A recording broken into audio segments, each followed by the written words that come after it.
Eu sou a Emily, membro do time Enactus Exalc USP, e hoje a gente trouxe o Grupo de Pesquisa e Extensão em Manejo Integrado de Pragas, o GEMIP, para falar um pouquinho sobre formigas cortadeiras.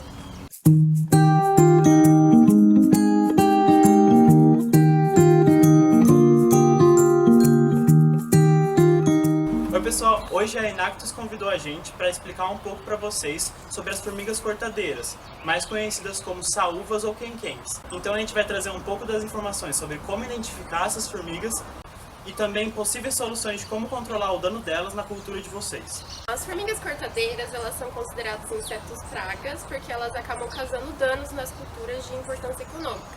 E apesar dessas formigas serem consideradas insetos pragas por darem prejuízo para os seres humanos, elas também fazem algo benéfico, que é a ciclagem de nutrientes abaixo do solo e a aeração do solo também pela escavação dos túneis. Essas formigas, elas cortam as folhas dessas culturas, carregam para o ninho, onde essa folha é utilizada de alimento para o fungo delas, que elas cultivam lá no ninho. Então elas não comem a folha, sim, elas carregam e comem o fungo. Essas formigas cortadeiras, elas são basicamente divididas em dois grupos, que são a ata, que são conhecidas como as saúvas, e a Acromyrmex, que são conhecidas como as quenquens. E aí, desses dois grupos, tem algumas diferenças. O principal deles é que a Acromyrmex, elas apresentam mais espinhos na parte do dorso dela, que seriam as costas. Quando a gente vê elas bem de pertinho, assim, com auxílio de uma lupa ou uma lente de aumento. Outras diferenças que estão envolvidas nisso é o tamanho do ninho, porque a Acromyrmex tem um ninho mais superficial e menor, e a ata tem um ninho maior e tem mais terra para fora do ninho, porque é mais subterrâneo. Na procura por esses ninhos é mais fácil se iniciar essa procura através das bordas da área, porque normalmente a terra é mais fofa nesses locais, então as formigas vão fundar o ninho na borda. O ninho dessas formigas, ele é subterrâneo, então fica embaixo da terra e possui diversas câmaras onde elas cultivam o fungo, onde elas descartam o lixo e tudo mais. As saúvas, elas possuem esse ninho, né? E o ninho delas costuma formar um monte de terra acima, que é em formato de cone. É tipo um acumulado de terra que fica em cima do ninho delas. Então, basicamente, para a gente encontrar o ninho dessas formigas, a gente pode procurar uma trilha onde elas estão carregando esse material vegetal e procurando onde está o ninho, seguindo elas. Ou então a gente pode procurar onde estão os olheiros, que são as aberturas do ninho nessa terra solta que eu falei. Ou também, no caso de quenquens, a gente pode ver se elas estão descartando alguma coisa para fora do ninho, tipo algo que elas não utilizaram no corte, umas folhas secas. E aí a gente também vai poder achar o ninho por perto disso. Depois de encontrar o ninho, tem algumas coisas que a gente pode fazer para impedir delas cortarem, né? Ou acabar com o ninho. No caso de um ninho jovem, é possível controlar o formigueiro escavando o solo, retirando o fungo, as operárias e também a rainha, que é a mais importante. Então a gente precisa localizar esses ninhos, que normalmente vão ter poucos olheiros ainda, cerca de no máximo 3. Então, no caso, após localizar o ninho, vai ter que se escavar esse ninho com o auxílio de uma pá, até retirar totalmente o formigueiro dali. Outra coisa que pode ser feita é utilizar algumas culturas que servem de armadilha, porque elas são tóxicas para o fungo e para as formigas, então elas acabam matando esse fungo, que seriam mamona, feijão de porco, batata doce e gergelim.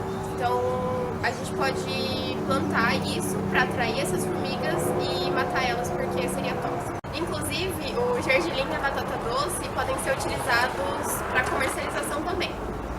É importante falar para vocês que não somente as formigas são pragas. Pode existir na plantação outras pragas que não são tão facilmente visíveis. Por isso é sempre bom a gente manter um monitoramento constante da área em que a gente está plantando, para a gente saber quais as pragas que estão atuando ali. Já que o controle dos ninhos deve ser feito quando eles ainda são jovens, para a gente conseguir identificar quando esse ninho é velho ou não, a gente pode pegar uma estaca de madeira ou um cabo de vassoura e enfiar dentro do buraco, chamado olheiro, desse formigueiro. Nesse caso, a gente percebe que o buraco não é muito profundo e a vareta encosta no chão rapidamente após ser inserida. Isso é um sinal de um ninho jovem e que foi instalado aqui recentemente. Outra coisa que é importante lembrar para vocês é que vários cones, esses montes de terra, são um só formigueiro muitas vezes. O formigueiro em si tem vários buracos de entrada, tem vários olheiros. Então não significa, se você tirar um monte de terra, que você tirou o formigueiro inteiro. O formigueiro pode ser muito maior do que a gente consegue ver. Outra coisa que a gente precisa comentar é que não adianta nada matar as formigas operárias. Como isso funciona? As formigas se dividem em grupos para realizar funções diferentes. A rainha é como se fosse a líder e a mãe de todas as outras formigas. É ela que precisa ser morta para que o formigueiro em si termine. Então essas formigas que vocês estão vendo, mesmo as pequenas e as grandes, não são a rainha. Elas são operárias. A rainha propriamente dita vai se localizar no fundo do formigueiro e raramente sobe para a superfície. Então o único jeito de destruir o formigueiro por completo é escavando mesmo. Mas esse controle por meio de escavar o formigueiro não é aconselhável se realizar em formigueiros muito grandes, principalmente sem a ajuda de um profissional, porque os formigueiros são muito profundos e são muito grandes. E as formigas, apesar de não terem veneno, podem morder, então pode ser até perigoso tentar mexer nisso sozinho. Esse é um formigueiro que a gente tem aqui na nossa escola, e essas formigas são a mesma que a gente viu lá fora. Aqui a gente consegue ver as operárias e ver as várias câmaras que os formigueiros têm no subsolo e que normalmente não dá pra ver. Outra coisa que dá pra perceber é que tem várias entradas, nesse caso aqui tem 3 entradas, tudo isso é um formigueiro só. Então se isso tudo fosse coberto por terra, a gente só veria os olheiros, que são as entradas das formigas. Só que todos esses olheiros, todas essas entradas na superfície, dão para o mesmo formigueiro. Aqui tem uns exemplos de como as formigas variam de tamanho e formas de acordo com suas funções. Essas são as rainhas, que raramente a gente consegue ver, porque elas quase nunca saem do formigueiro e se localizam quase sempre no subterrâneo. Aqui a gente consegue ver a diferença do tamanho entre a rainha e as operárias. Mesmo essas operárias que são maiores, ainda assim são menores que a rainha em si. Em determinada época do ano, que aqui no estado de São Paulo costuma ser entre outubro e novembro, que as fêmeas e os machos saem desses formigueiros para acasalar em pleno voo. Então, é bem comum nessa época do ano a gente ver a tanajura, que no caso é a fêmea, e o içá, que é conhecido por esse nome, mas é o macho. E aí, logo depois que eles acasalam, eles dão início a um novo ninho. Então a fêmea vai escavar esse solo e formar a primeira câmara do seu formigueiro.